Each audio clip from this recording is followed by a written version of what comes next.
We should move all our voting online.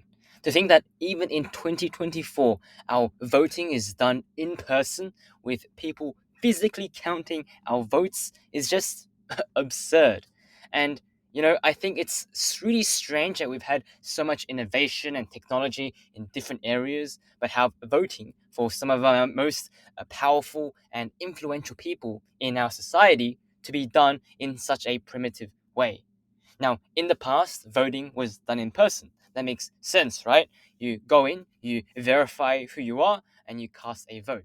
That's how you make sure that everything's legitimate, right? You have people counting real people. Now, with all this technology, why don't we just move it online? And I think there's one of the biggest threats or counter arguments to moving voting online is security or safety.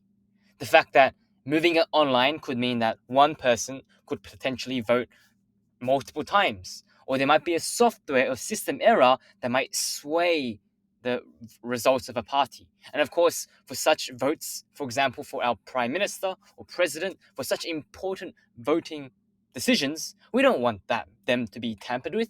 And so we think that putting them in person is safer. But is that really true? Is having it in person make it any less tamper proof? Well, if we think about it, not really.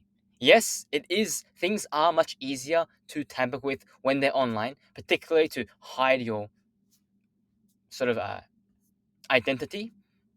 But we can take counter arguments to this, just as we do countermeasures to voting in person. And the thing with voting in person is that it's not only primitive, but it's extremely inefficient, slow, and as a result, expensive.